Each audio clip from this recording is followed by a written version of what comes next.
ಸಾಕಷ್ಟು competitive exams ನಡೆಸ್ಕೊತಾರೆ.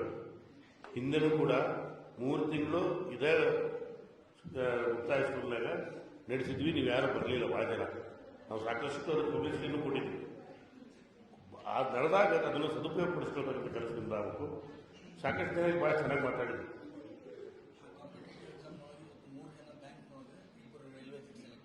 ಹಿಂದೆ ನಾವು 3 ತಿಂಗಳು ಮಾಡಿದ ಕಾಂಪಿಟೇಟಿವ್ ಎಕ್ಸಾಮ್ನಾಗ 3 ಜನ ಬ್ಯಾಂಕಿಂಗು ಮತ್ತು 2 ರೈಲ್ವೇಸಲ್ಲಿ ಸೆಲೆಕ್ಟ್ ಆಗಿ ಹೋಗಿದ್ದಾರೆ ಮೇಡಮ್ನವರು. ಅದಕ್ಕೆ ನಾವು ನಿರಂತರ ಮಾಡ್ಕೊಂಡಿಲ್ಲ. ನೀವು ಅದರ ಬಗ್ಗೆ ತಿಳ್ಕೊಂಡು ಬರಬೇಕು. ನಾವು ಅವೇರ್ನೆಸ್ಸನ್ನು ರಾಣೆಬೆನ್ನೂರು ತುಂಬ ಎಲ್ಲ ಕಡೆ ಪೋಸ್ಟರ್ ಹಾಕಿ ಇಂಥದ್ದು ಸ್ಟಾರ್ಟ್ ಆಗತ್ತೆ ಅಂತ ಕೂಡ ನಾವು ಮಾಡ್ತೀವಿ. ಅದನ್ನು ತಾವು ನೋಡಿಕೊಂಡು ಬರಬೇಕು ಅಂತಕ್ಕಂಥದ್ದು. ಇನ್ನು ನಿಮ್ಮೆಲ್ಲರ ಫೋನ್ ನಂಬರ್ ಇರ್ತವೆ. ಇನ್ಮೇಲೆ ಡೈರೆಕ್ಟ್ ನಿಮ್ಗೆ ಮೆಸೇಜ್ ಮಾಡ್ತಕ್ಕಂಥ ಕೆಲಸನೂ ಮಾಡ್ತೀವಿ. ಜೊತೆಗೆ 7ನೇ 8ನೇ ಹೊಡೆದ ರಾಜಕಾರಣಕ್ಕೆ ಯಾಕೆ ಬರ್ತಾರೆ ಅಂತಂದ್ರೆ ಹೇಳಿದ್ರಲ್ಲ, ನೀವೆಲ್ಲ ವಿದ್ಯಾವಂತರು ಹೇಳಿದಿರಲ್ಲ. ಡಿಗ್ರಿ ಮಾಡಿದವರು, BA ಮಾಡಿದವರು, BCom ಮಾಡಿದವರು, ಅಕೌಂಟೆಂಟ್ ಆಗ್ಬೇಕು ಅಂತ ಹೋಗ್ಬಿಡ್ತೀರಿ. ಇಂಜಿನಿಯರಿಂಗ್ ಮಾಡಿದವರು ಇಂಜಿನಿಯರ್ ಆಗ್ಬೇಕು ಅಂತಾರೆ, ಡಾಕ್ಟರ್ ಮಾಡಿದ್ರೆ ಡಾಕ್ಟರ್ ಆಗ್ಬೇಕು ಅಂತಾರೆ. ಯಾರೂ ಈ ರಾಜಕೀಯಕ್ಕೆ ಬರಕ್ಕೆ ತಯಾರಿಲ್ಲ.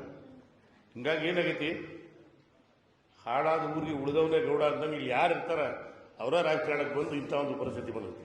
ಅದರಿಂದ ತಾವುಗಳು ಕೂಡ ಬರೀ ನೀವು ಇಂಜಿನಿಯರ್ ಆಗೋದು, ಡಾಕ್ಟರ್ ಆಗೋದು, ಅಕೌಂಟೆಂಟ್ ಆಗೋದು ಬಿಟ್ಟು ಈ ದೇಶ ಕಟ್ಟುವ ಕೆಲಸ ರಾಜಕಾರಣ ಅಂದರೆ.